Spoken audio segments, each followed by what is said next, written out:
Yo, what's good? We're back. Part 9, The War of Art. At least I think it's part 9, I'm not too sure.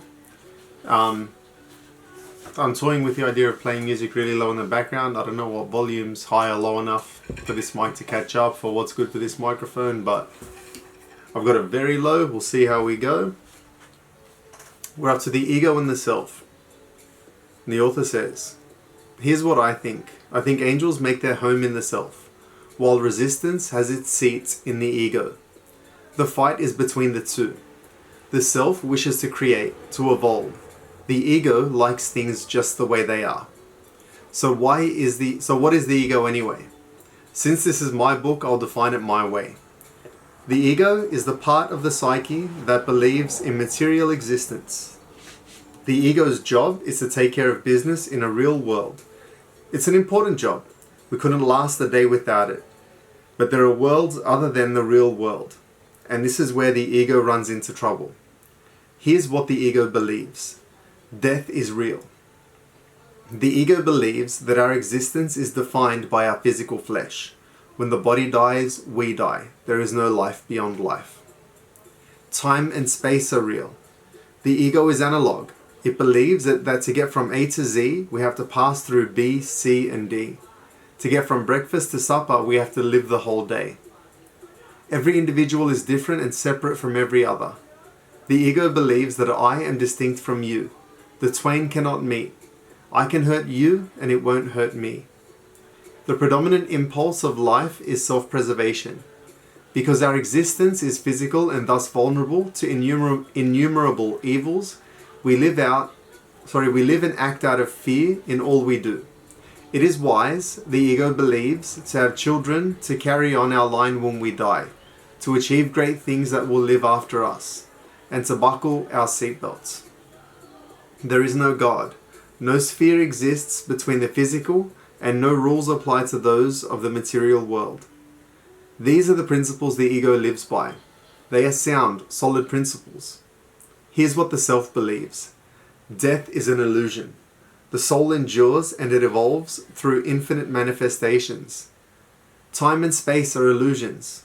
Time and space operate only in the physical sphere, and even here don't apply to dreams, visions, transports.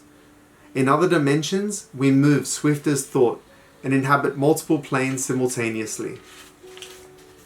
All beings are one. If I hurt you, I hurt myself. The supreme emotion is love. Union and mutual assistance are the imperatives of life. We are all in this together. God is all there is. Everything, that is God in one form or another. God, the divine ground, is that in which we live and move and have our being.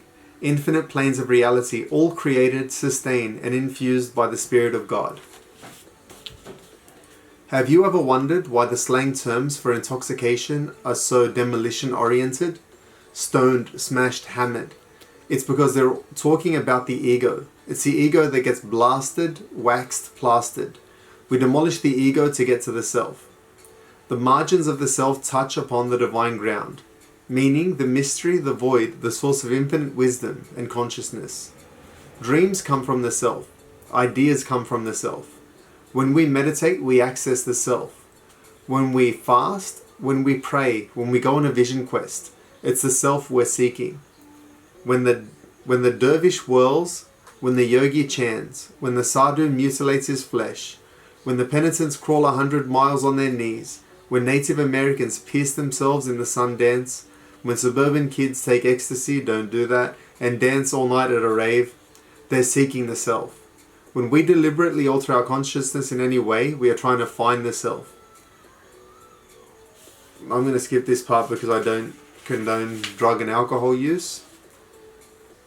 The self is united to God. The self... I'm skipping this part because I'm very, very opposed to the drug use that it's pushing. Fear. Resistance feeds on fear. We experience resistance as fear. But fear of what? Fear of the consequences of following our heart. Fear of bankruptcy, fear of poverty, fear of insolvency. Fear of groveling when we try to make it our own. and of groveling when we give up, and come crawling back to where we started. Fear of being selfish, of being rotten wives or disloyal husbands. Fear of failing to support our families, of sacrificing their dreams for ours. Fear of betraying our race, our hood, our homies. Fear of failure. Fear of being ridiculous. Fear of throwing away the education, the training, the preparation that those we love have sacrificed so much for, that we ourselves have worked our butts off for. Fear of launching into the void, of hurtling too far out there. Fear of passing some point of no return, beyond which we cannot recant, cannot reverse, cannot rescind, but must live with this cocked up choice for the rest of our lives. Fear of madness, fear of insanity, fear of death. These are serious fears, but they're not the real fear, not the master fear. The mother of all fears that's so close to us that even when we verbalize it, we don't believe it. Fear that we will succeed, that we can access the powers we secretly know we possess, that we can become the person we sense in our hearts we truly are. That is the most terrifying prospect a human being can face, but it ejects him at one go, he imagines, from all the tribal inclusions his psyche is wired for, and has been for 50 million years. We fear discovering that we are more than we think we are, more than our parents, children, teachers think we are. We fear that we actually possess the talent that our still small voice tells us, that we actually have the guts, the perseverance, the capacity. We fear that we truly can steer our ship, plant our flag, reach our promised land. We fear this because if it's true, then we become estranged from all we know. We pass through a membrane. We become monsters and monstrous. We know that if we embrace our ideals, we must prove worthy of them. And that scares the hell out of us. What will become of us? Will we lose our friends and family, who will no longer recognize us? We will wind up alone in the cold void of starry space with nothing and no one to hold on to. Of course, this is exactly what happens. But here's the trick. We wind up in space, but not alone. Instead, we are tapped into an unquenchable, undepletable, inexhaustible source of wisdom, consciousness, companionship. Yeah, we lose friends, but we find friends too, in places we never thought to look. And they're better friends, truer friends, and we are better, truer to them. Do you believe me? The authentic self. Do you have kids? No? Then you know that not one of them popped out as tabula rasa, a blank state. Each came into the world with a distinct and unique personality, an identity so set that you can fling stardust into the great balls of fire at it and not morph it by one microdot. Each kid was who he was. Even identical twins, constituted of the exact same genetic material, were radically different from day one, and always would be. Personally, I'm with Wordsworth. Our birth is but a sleep and a forgetting. The soul that rises with us, our life star, hath had elsewhere its setting, and cometh from afar, not in entire forgetfulness, and not in utter nakedness, but trailing clouds of glory do we come, from God who is our home. In other words, none of us are born as passive, generic blobs, waiting for the world to stamp its imprint on us. Instead, we show up possessing already as highly refined and individuated soul.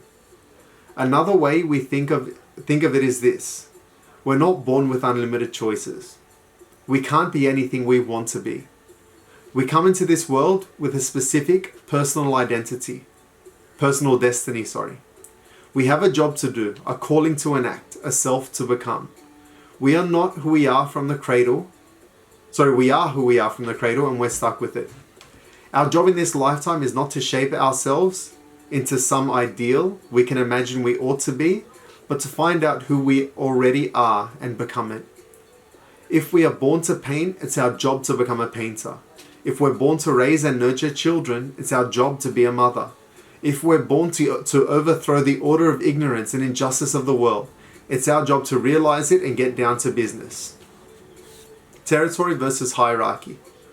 In the animal kingdom, individuals define themselves in one of two ways: by their rank within a hierarchy, a hen in a pecking order or a wolf in a wolf pack, or by their connection to a territory, a home base, a hunting ground, a turf.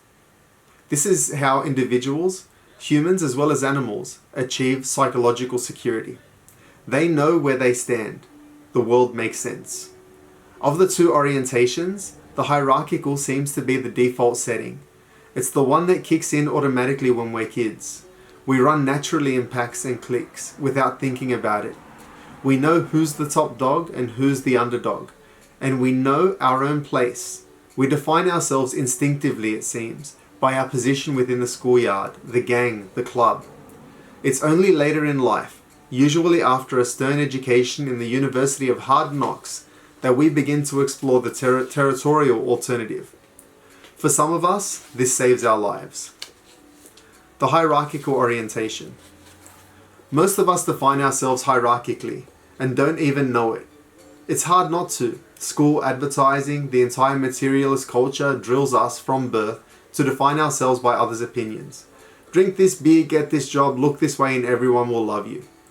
What is a hierarchy anyway? Hollywood is a hierarchy, so are Washington, Wall Street, and the daughters of the American Revolution. High school is the ultimate hierarchy, and it works. In a pond that small, the hierarchical orientation succeeds. The cheerleader knows where she fits, as does the dweeb in the chess club. Each has found a niche, the system works. There's a problem with the hierarchical orientation though. When the numbers get too big, the thing breaks down. A pecking order can only hold so many chickens. In Massapequa High, you can find your place, move to Manhattan, and the trick no longer works. New York City is too big to function as a hierarchy. So is IBM. So is Michigan State. The individual in multitudes this vast feels overwhelmed, anonymous. He is submerged in the mass. He's lost. We humans seem to have been wired by our evolutionary past to function most comfortably in a tribe of 20 to say 800. We can push it maybe to a few thousand, even to 5 figures. But at some point it maxes out. Our brains can't file that many faces. We thrash around, flashing our badges of status. Hey, do you like my Lincoln Navigator? And wondering why nobody gives a shit. We have entered mass society. The hierarchy is too big. It doesn't work anymore. The artist and the hierarchy. For the artist to define himself, hierarchically is fatal. Let's examine why. First, we look at what happens in a hierarchical orientation. An individual who defines himself by this place in a pecking order will, 1. Compete against all others in the order, seeking to elevate his station by advancing against those above him, while defending his place against those beneath. 2.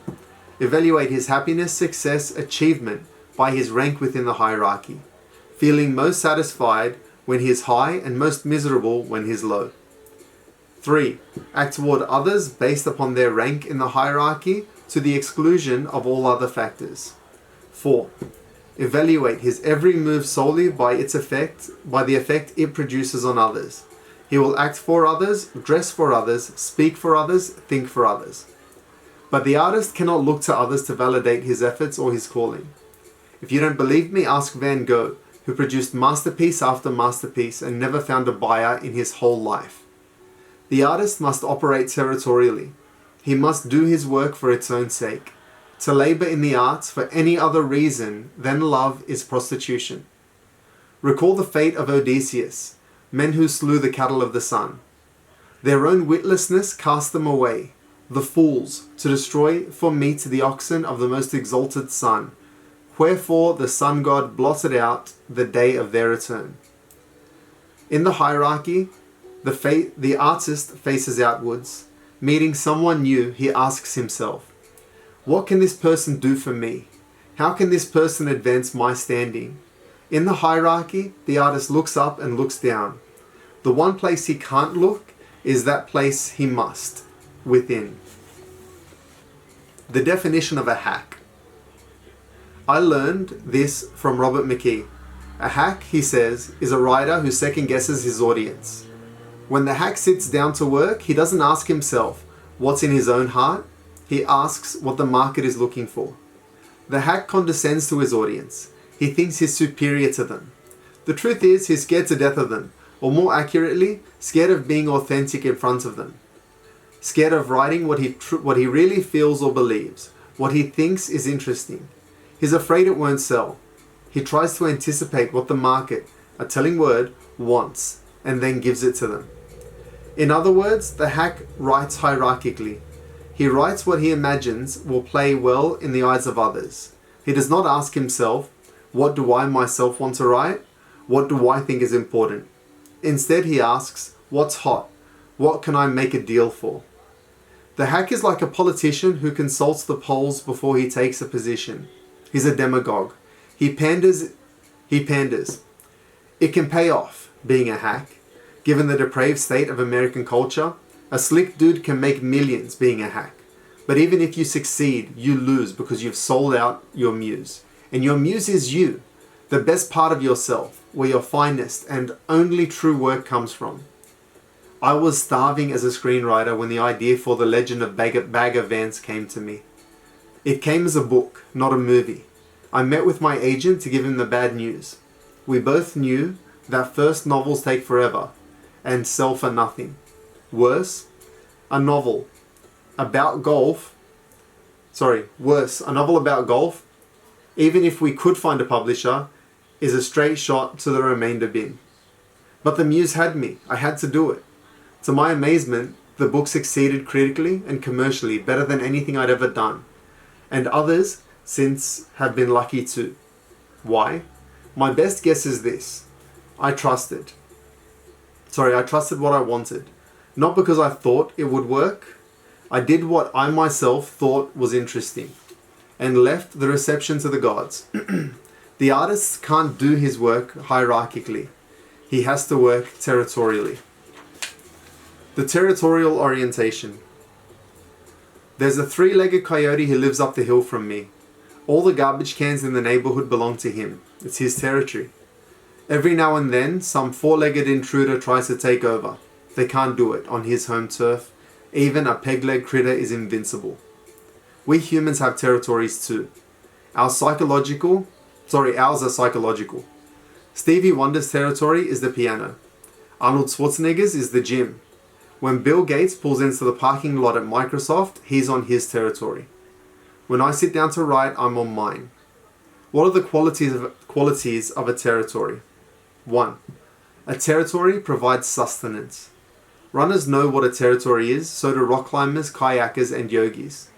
Artists and entrepreneurs know what a territory is. The swimmer who towels off after finishing her laps feels a hell of a lot better than the tired, cranky person who dove into the pool 30 minutes earlier. 2. A territory sustains us without any external input. A territory is a closed feedback loop. Our role is to put in effort and love. The territory absorbs this and gives it back to us in the form of well-being. The experts tell us that exercise or any other effort-requiring activity banishes the depression. This is what they mean. 3. A territory can only be claimed alone. You can team with a partner, you can work out with a friend, but only you need yourself to soak up your territory's juice. 4. A territory can only be claimed by work. When Arnold Schwarzenegger hits the gym, he's on his own turf. But what made it his own are the hours and years of sweat he put in to claim it. A territory doesn't give, it gives back. 5. A territory returns exactly what you put in. Territories are fair. Every erg of energy you put in goes infallibly into your bank account. The territory never devalues. A territory never crashes. What you deposited, you get back, dollar for dollar. What's your territory? The artist and the territory. The act of creation is by definition territorial. As the mother-to-be bears her child within her, so the artist or innovator contains her new life. No one can help her give it birth, but neither does she need any help. The mother and the artist are watched over by heaven. Nature's wisdom knows when it's time for the life within to switch from gills to lungs. It knows, down to the nanosecond, when the first tiny fingernails may appear. When the artist acts hierarchically, she short-circuits the muse. She insults her and pisses her off. The artist and the mother are vehicles, not originators. They don't create new life, they only bear it. This is why birth is such a humbling experience. The new mum weeps in awe at the little miracle in her arms. She knows it came out of her, but not from her. Through her, but not of her. When the artist works territorially, she reveres heaven. She aligns herself with the mysterious forces that power the universe and that seek, through her, to bring forth new life. By doing her work for its own sake, she sets herself at the service of those forces. Remember, as artists, we don't know diddly. We're winging it every day. For us to try and second guess our muse, the way a hack second guesses his audience, is condescension to heaven. It's blasphemy and sacrilege. Instead, let's ask ourselves, like that new mother, what do I feel growing inside me? Let me bring forth, if I can, for its own sake, and not for what it can do for me or how it can advance my standing. So we're up at 20 minutes. I don't have that much left. I'm going to cut the video here. We're probably going to finish up in the next one. I do want a bit of a chat back as to territorial thinking because it's kind of the way I think. In any case, thank you for watching. I'll see you next time.